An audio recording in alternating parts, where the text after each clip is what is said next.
I did it. Is it stable? Yeah, it's stable. They knew too much. Eddie, did you computer model your work last night? No, I didn't. I was too busy building it. Oh, is that how you do it? Backwards. They got too close. There is enough energy in this glass of water to power the city of Chicago for weeks. They went too far. Who'd be interested in this technology? Cheap, clean, abundant energy? Who wouldn't? Until someone terminated the project. Welcome back to another episode of Brattspin Reviews. I'm Jared Bratt, host and filmmaker. You can find a link in the description below to watch my psychodrama feature film Streamer, available to watch on Tubi. Joining me, as always, filmmaker, interviewer, host of the Hey You Made Your Movie show, Carl Diamond. Hey, Jared. It's good to be back. Yes. And joining us, as always, filmmaker, interviewer, reviewer, Robert Mitchell. Hey, guys. Looking forward to tonight's discussion of this Andrew Davis film. Rob, you must be the other terrorist.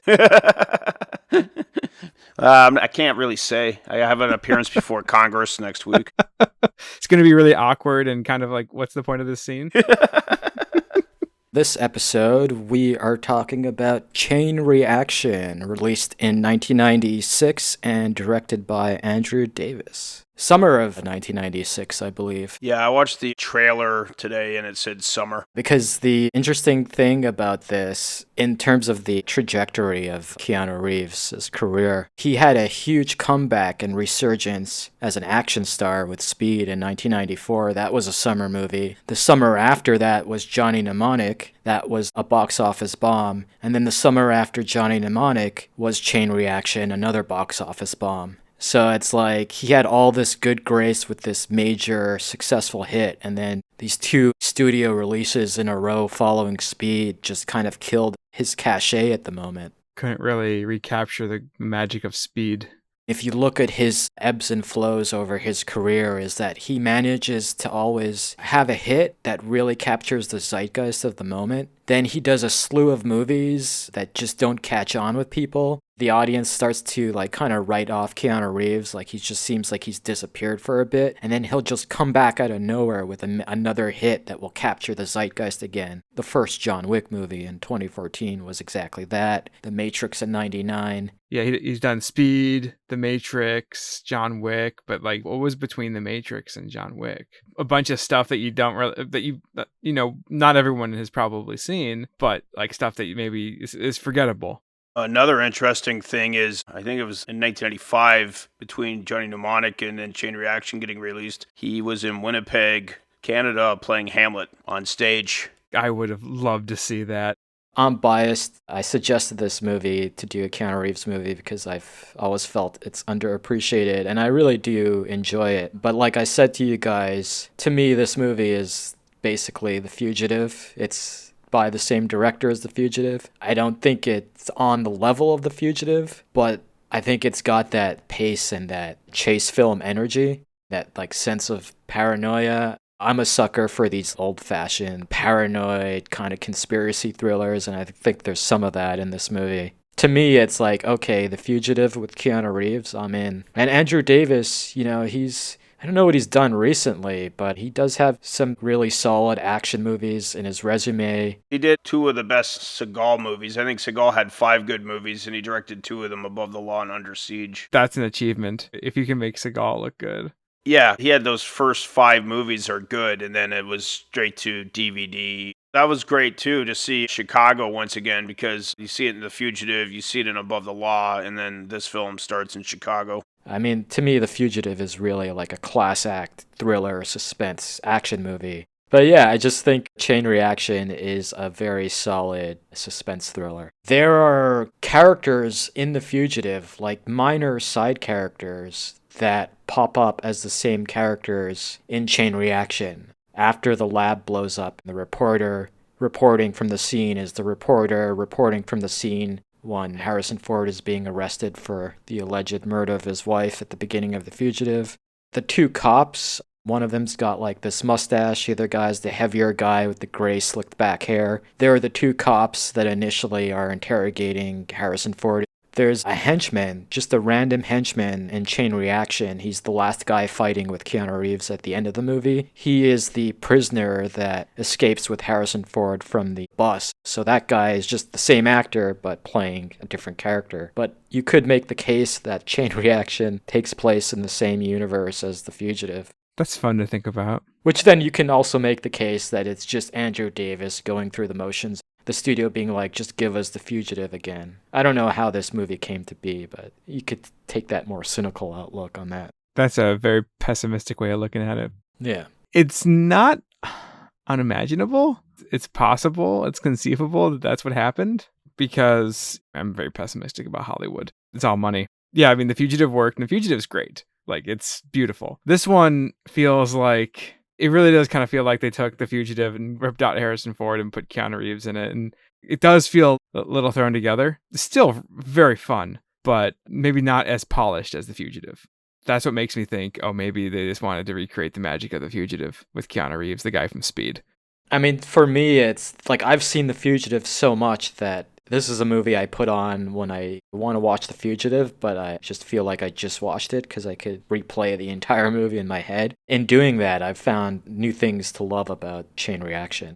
There's a lot to love in Chain Reaction. Like, there's a lot of fun dialogue bits and fun little weird moments. That bridge scene, I don't think I've seen that in a movie. And I was born in Illinois, and I was a kid in Illinois, and I went to Chicago a lot. And so to see that bridge, which I knew pretty well, incorporated in the action scene was pretty awesome. His escaping in this movie was like, my wife and I were watching and we were like, how is he going to get out of this? And he just sneaky, like Metal Gear Solids that shit and gets into that truck. And I'm like, wow, that was great. But Jared, how did you come to this movie? Like, how did you first see this movie? Oh, I saw this in theaters opening weekend. I was just tracking Keanu Reeves movies. And again, this was a big studio summer release. So I was all over anticipating this movie. We went to see it in the theater opening weekend. There weren't that many people. I loved it. I like Keanu Reeves a lot. I like these Man on the Run movies, like Enemy of the State with Will Smith. I love when it's like everybody's out to get this person who's innocent and it's just like a chase from one set piece to the next. Watching this last night, I was thinking Morgan Freeman is like the best character to never appear on The X-Files. His nuanced take on the guy is he shady? Is he their ally? And I love that dynamic. And who better to do that balancing act than Morgan Freeman, who's just he makes it effortless in a way. He does it in almost like a sociopathic way, playing this character, I felt, where it's like he has no qualms about doing anything he does. He just does it. He questions other people, but he never questions himself.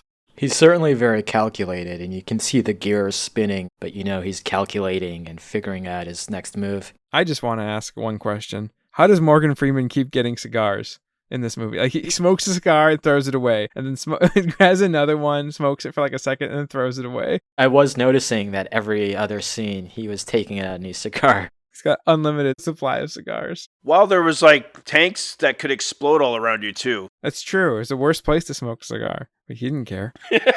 I do like that, from a costume design standpoint, I think they did a good job just making Morgan Freeman look like this powerful class act. He's a classic guy. Every time he pulled out that cigar, I was like, yeah, this guy's a classy motherfucker. Oh, yeah. He owns whatever room he walks into. It's funny you mentioned that, because when I watched these promo videos from the time of the release of this on YouTube this afternoon, Morgan Freeman spoke directly to, he liked this character a lot because it was the first time he got to play such a character of extreme wealth. Oh, wow.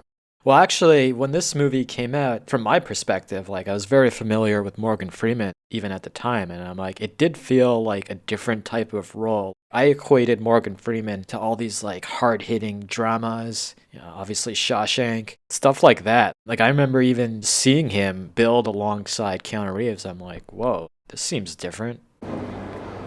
Eddie, the world isn't quite as simple as we'd like it to be. It just doesn't work that way. Shannon, who are you? I'm your friend, Eddie. I may be your only friend. Is it you, Paul? Are you responsible for all this? Time to go, Eddie.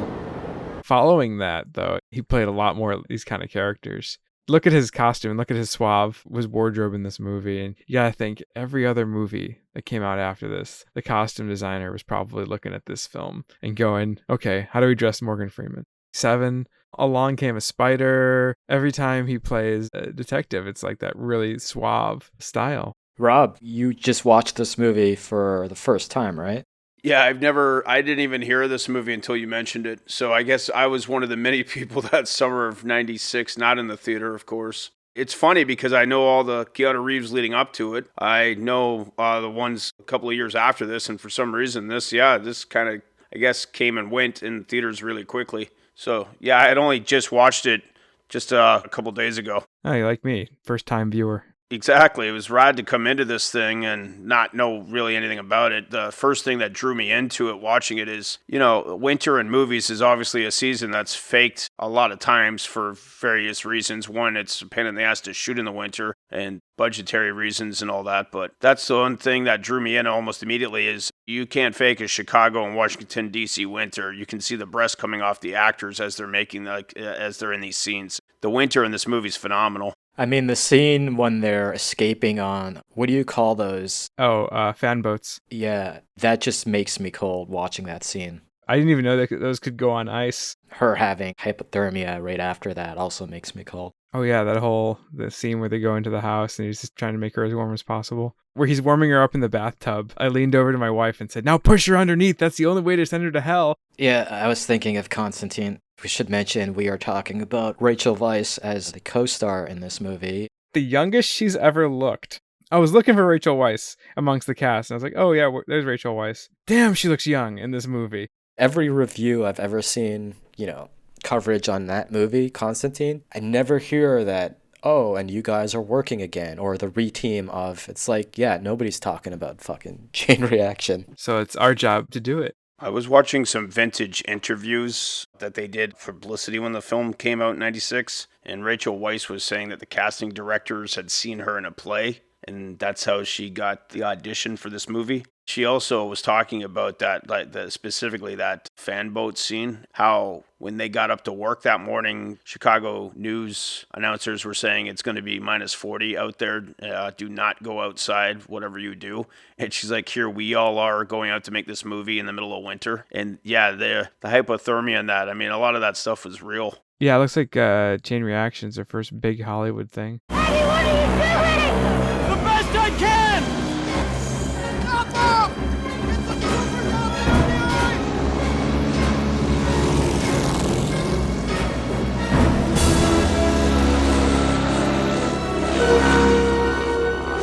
Are you okay? Yes!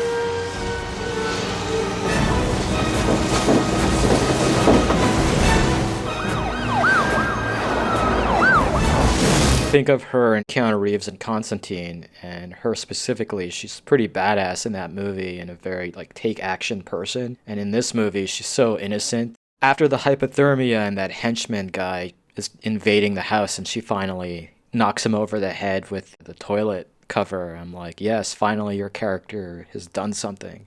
Because up until that point, she's pretty... kind of the damsel in distress character. Yeah, exactly. She's pretty good-looking young woman side character up until that point. But I do think her and Keanu have actually really good chemistry. Absolutely. It's interesting that they would re-team years later. Where do you live? I live in England. No, sorry. I live on Kimbark and 54th. Kimbark and 54th? We can't. You'll freeze to death. Let's take a taxi. Taxi, huh? Uh-huh. We got a better chance at getting picked up by a UFO. I'm probably not going to stop bringing up The Fugitive. I feel like, being framed for a murder and it's the guy's wife, it's very easy to get into that, invest yourself in that plot. But this one, I guess it does have to do with someone being murdered, but I think it's a bit more of a sci-fi angle. Are we really getting invested in this whole energy plot to make us care about Keanu Reeves being framed for the destruction of this lab and then the murder of the head scientist? I find it pretty engaging. Well, I like the hydrogen fuel angle because, I mean, that script could have been made yesterday. I was watching him in an interview, so he was talking about like all the things that were happening in 1996, and I'm like, well, you can jettison that to now. I mean, we still are facing global warming and all of that. So I really dug that team was working on providing Earth with this viable energy that was just going to be free, and then other people are like, yeah, you can't do that. And we're still held hostage to the petrochemical oil industry. So it's still very much in the moment of what we're living in all these years later. Relevance aside, I felt like things could have been a little cleaner as far as the script goes. Primarily the congressional hearing. I watched that scene and I go, okay, what was the point of that scene? They called Morgan Freeman a patriot at the end of it. And I'm like, why did they call him a patriot? What's happening? I guess it's supposed to show that his character is going to get away. Like, he's not going down for this, and he's still going to be out there in the world. That he's safe. Yeah. I did like the way everyone was framed. I thought that was kind of fun. How the bad guys were just that powerful enough to, like, set everything in motion to make it look like everyone was committing a conspiracy. You got faxes from China and money under the sink. I remember even going into this movie for the first time, I was under the impression that like it's going to be Keanu Reeves versus Morgan Freeman. And then Brian Cox shows up pretty late into the movie. And then it's really Brian Cox who becomes more of the like, okay, this is the villain that's going down. And then they leave Morgan Freeman, this open-ended character who's just existing there in the world, playing both sides. And I appreciated at the time, and I still do, that Morgan Freeman is that character, that there's no black and white with him. He's a morally ambiguous government guy. Yeah, kind of operating within the shadows. I gotta say, I just like seeing Keanu Reeves as this kind of rogue punk scientist. He wasn't a scientist, Jared. He was a machinist. Oh, sorry. Even cooler. Yeah. Terminology-wise. And he's got a synthesizer in his apartment. Yeah, I just love seeing like makeshift tech building stuff in movies. I love loft, like single guy, single brilliant man living in a loft with like lots of technology around him in the 90s. Yeah, I want to live in that loft, actually. There's so many people living in lofts in the 90s. The loft is like the cool place. Well, and they refer to his place as a dump, and I'm like, I'd fucking live there. I'd live there. How much is it a month? There's one brief scene that I really do dig at the museum with Morgan Freeman. The FBI shows up. Keanu Reeves gets away. His character is named Eddie Solovich. Morgan Freeman's men, they get Rachel Weisz, and then Keanu Reeves is back being on his own, and he's just like wandering through the streets, and he walks by some dingy apartment area. He sits down next to a homeless guy, and then the cops show up. They're just dealing with a dispute nearby. Just that moment where you feel like his character is all out of options. They've got Rachel Weisz. It's like, what does he do? And he's just so lost that he has nothing left to do but just sit down next to this homeless guy. I've always loved just that moment. It's a great moment because it is kind of like almost like an all is lost moment. He finds a way to spin it and get information. It leads to that great moment where you're like, oh, okay, this is the part in the movie where he's going to steal the cop car. But he memorized that license plate from the van that took Lily, Rachel Weisz's character. And then he types that into the computer because it's that easy to access the police computer. Boom, boom, boom. Then he leaves. So you're like, oh, he isn't going to steal the cop car. He's just going to use the computer for info. So I thought that was a nice piece of business. Yeah, it plays with expectations. And then the look on the homeless guy's face is like, what the hell? That's a great moment, too. This is also just a testament to, I think, 90s movies in general. It's just a treatment that your kind of standard 90s action or thriller movies, how they were handled. But I mean, you have Jerry Goldsmith as the composer. Mm-hmm. And I love the score for Chain Reaction. I think the score does so much work in upping the pace and establishing the pace to this movie.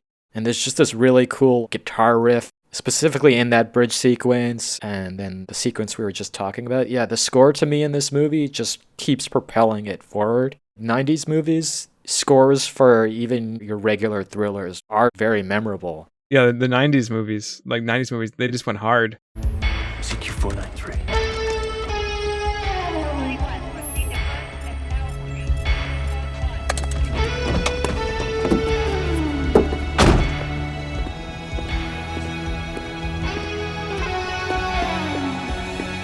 I was saying Alan Silvestri from Mario Brothers. Broken Arrow, I was saying Hans Zimmer. This, I'm saying Jerry Goldsmith, and these are all established veterans. This is maybe the Cameron fan in me, but if they're all coming off of like Terminator 2, the score from that and how big it was, and Speed's score. Speed was so popular, so you have these big movies, and like, okay, that score is a big component of the success of this movie. Now that I think about it, Chain Reaction, the score does have kind of that Speed vibe to it. Speaking of which, you guys, you know who I could have sworn wrote this movie? I thought it was Graham Yost, but it's not. Carl alluded how the script needed another pass. There's like so many people that are credited with writing this, and who knows how many people also wrote a pass of it. J.F. Lawton is one of the key people who wrote it. His first screenplay was that little movie called Pretty Woman. No one's heard of that, Rob. Yeah, I know.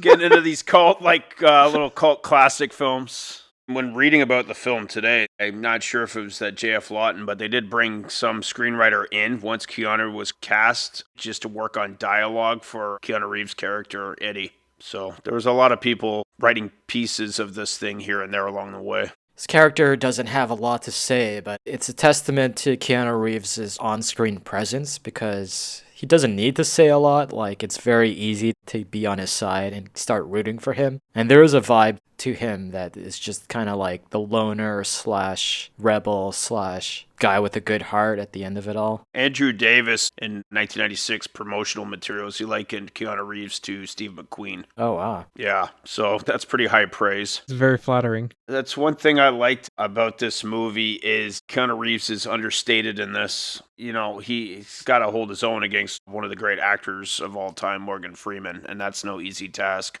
I've always loved the sequence when the lab blows up and it's Keanu Reeves on his motorcycle just riding with all the early 90s CGI mixed with practical effects. That whole block of industry development blowing up behind him. That's what got me excited to really see this movie in theaters, actually. Seeing that trailer and that scene was all over it. I just find it so cool. Keanu Reeves looking like a metalhead on a motorcycle. It's the classic 90s destruction that you'd see in like Twister or, name your movie. I really enjoyed that scene. I think it's great. If I'm going to pick at it a little bit, I'm going to say how you have the practicals, the miniatures, and the 90s CGI. It doesn't blend seamlessly. So it's like, oh, you can go, okay, yeah, that's the CGI, that's the practical, and that's the miniature. As someone who loves movies and how movies are made, it was really cool watching that. I do agree. Like, you can watch The Fugitive now and all the set pieces hold up, whereas you watch Chain Reaction and you can see some of the outdatedness. Yeah, it's definitely not as timeless as The Fugitive. Plus,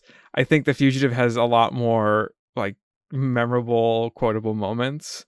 Sometimes my wife and I'll get in an argument, and then like to break the argument, I'll just get down on my knees and put my hands up in the air and go, "I don't care,"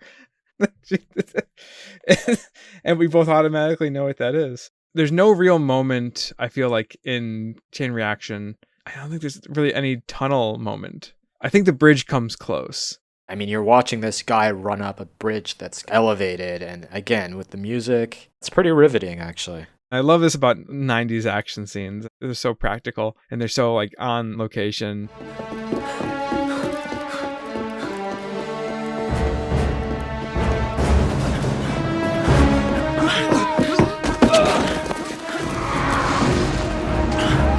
I feel like, it's funny to say the word understated.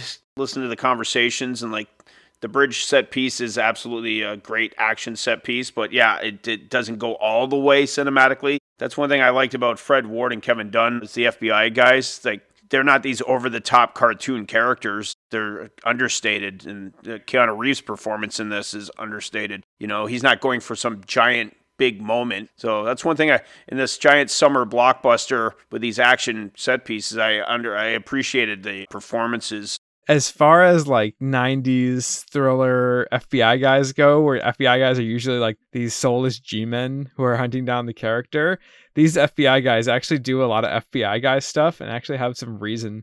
I think Fred Ward, at first he comes kind of dangerously close to being a parody of Tommy Lee Jones in The Fugitive. When he shows up after the lab explosion, they come very close to like, is he just going to start doing the Tommy Lee Jones hen houses, outhouses, close everything off? Thankfully, they don't go into that. I bet you in a draft it was going to be like that, and I think it's smart on everybody's part to rein that in and let this guy be his own character in this movie. As the movie goes on and those two continue to have their back and forths, I find that really develops those characters. Not like you're getting this crazy character development, but you're getting to feel like you're hanging out with these characters a bit more, which elevates them beyond just being like one note. Fred Ward's got one of the great lines in the whole entire picture when he's like, national security doesn't include murdering people, domestically at least.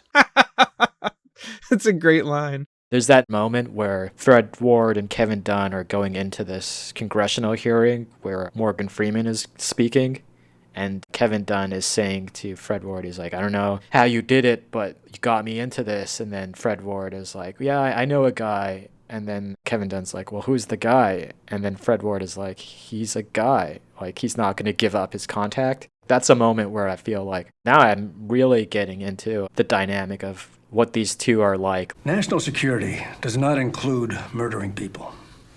Domestically, at least. Tell your friends in Langley that domestic is our backyard. They're not allowed to play here. You keep the returns. Nice house. There's a little scene that I love that could have been, and it amazes me that it wasn't wound up on the cutting room floor. But it's after the bridge sequence, and Lily is at the train waiting for Eddie to show up. And the conductor goes to Lily, don't worry, he'll make it, assuming that she's waiting for some dude. And then Eddie starts running, you see him in the long shot, and then she turns to the conductor, goes, you were right. And then I love this piece of business where the conductor turns to Eddie, what took you so long? And then Eddie's like, the bridge was up. The first time I ever got to go to Chicago, and I was walking around, you're in the city of David Mamet and Stuart Gordon and all the great theater that came out of there and that. And I'm walking around, and it was late around midnight or 1, and then, you know, the bars where people were going in and out of the bars. And there's like, the way people talk in Chicago is amazing. There's all these great looks of people's faces in that city. Maybe I was romanticizing it a lot as well because it was the first time I was able to go there. There's these moments that you have in real life like this where you just have this quick little conversation with somebody. They're absolutely funny and hysterical. And then, you know, you're on to the next thing. Except it happens in this movie when they're running for their lives. I just want to say there are two things. There's one thing that's very Chicago, one thing that's not very Chicago. The very Chicago thing is the train conductor who's very friendly and like inserts himself into someone else's business in a very friendly way. That's very Chicago. What's not Chicago is the guy at the Hyatt who looks like Keanu Reeves and immediately snitches on him.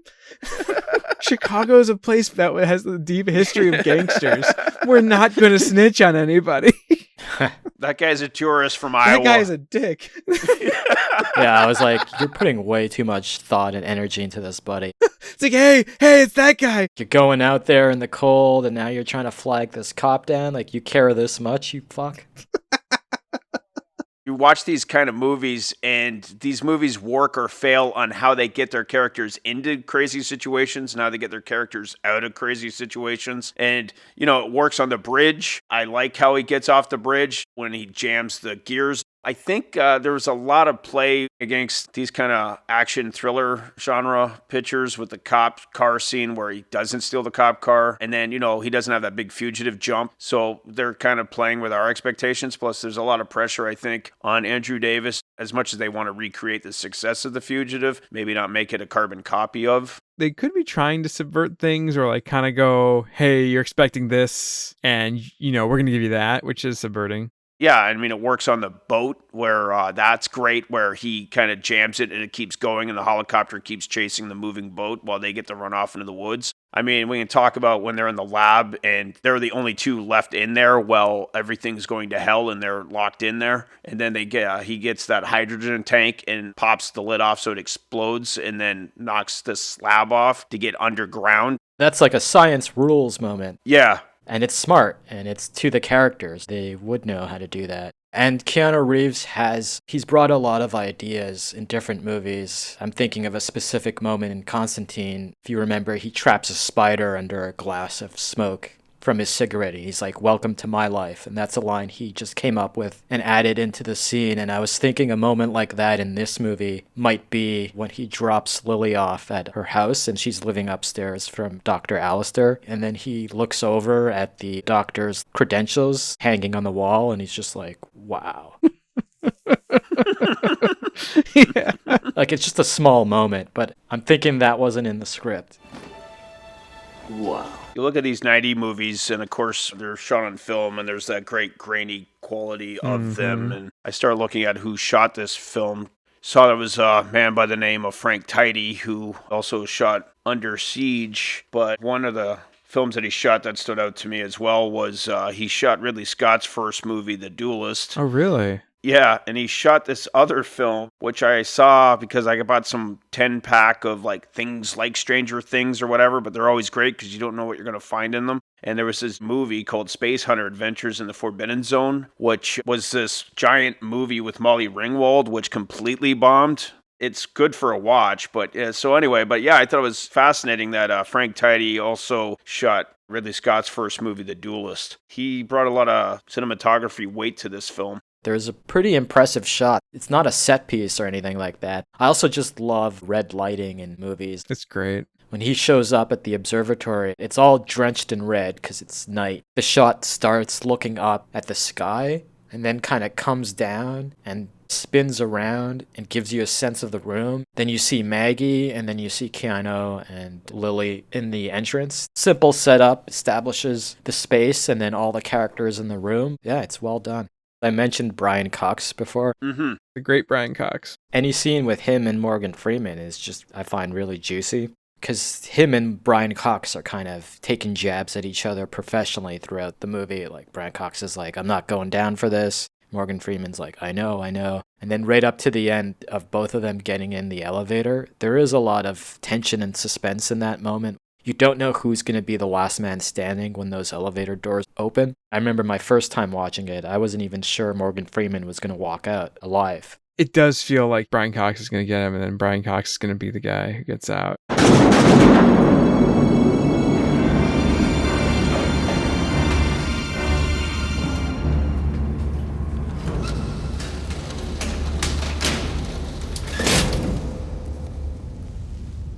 didn't tell you, Lyman.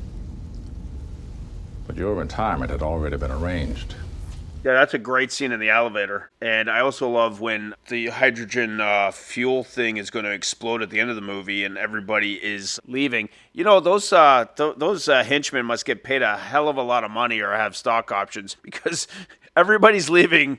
The aluminum gate door is coming down, and Eddie and Lily are the last two in there and trying to get out, and they're fighting them to keep them in there. And I'm like, well, that's a commitment to craft of being a thug. And what I love is Paul, Morgan Freeman's character. You think, okay, here's a moment. He's going to save this kid. He's been trying to look out for this kid in his own way throughout the movie. And he's like, okay, he's going to get him out of there. Nope, he's out there too. So again, there's a great moment where you think he's going to do something to save Lily and Eddie. And he's like, nope, that's my chance to get out of here. I'm out of here. It's a very scummy moment, but I like it because if it comes down to Paul Shannon saving his own ass, that's exactly what he's going to do. Well, that leads to him in the car at the very end and dictates the memo to the CIA director saying C Systems is no longer a viable entity. We'll be in contact. I love that as well. There's no redemption arc for this guy. This is the person that he is in the entire movie, and he operates in the shadows and works with these giant secretive government organizations and has lots and lots of money and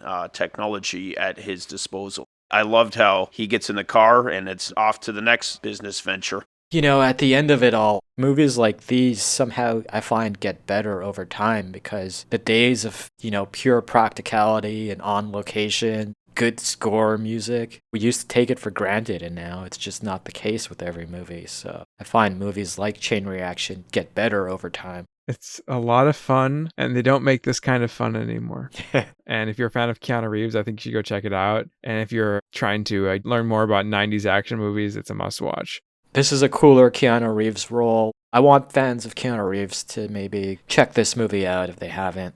Like, do I think this movie is a masterpiece? No, but it's just a very by the numbers, satisfying, well paced action thriller. You know, that's like, as I'm watching this film for the first time, and I don't like to use the word understated, and I'm sure, well, I'll use the word understated. I'm sure the filmmakers at the time are like, no, we don't want an understated action thriller movie. There's the great set pieces, the action set pieces on the bridge, and the lab blowing up in the end, and of course the boat on Wisconsin Lake and all that. That's great stuff, but there's an understatedness to this film that I really dug. I think the film's a lot of fun, and when it works, it works. I mean, like any thriller, I think it's one of the hardest genres to pull off because there's a lot of things that are like, well, why did that character do that? So if you don't mind suspending your belief with any thriller, let alone this one, I mean, you can enjoy the ride. Chain reaction. I've been in the odd Hyatt, and I'm, CNN or Fox News, and this is how I judge the room I'm in, but that's me. So CNN or Fox is on, and yeah, you're kind of looking at it with your morning coffee or whatever, but you're not really paying attention to it. I'm not watching it and be like, holy shit, that guy's across from me right now. So that guy's commitment to watching news, pinpointing exactly that, holy shit, that guy's right here. I mean, that's kind of, you gotta appreciate that guy's commitment to observation at that point. And also on top of that, he's going to be the hero who turns him in. This is a dangerous individual. Oh shit, he's right over there. Maybe I should just drink my coffee and mind my own damn business. Nope. This is why cell phones have ruined movies. That guy would have just called 911. Back in those days, you actually had to get up, chase the guy out of the Hyatt, and then go find a cop who was conveniently nearby. Yeah. So, yeah, cell phones changed everything.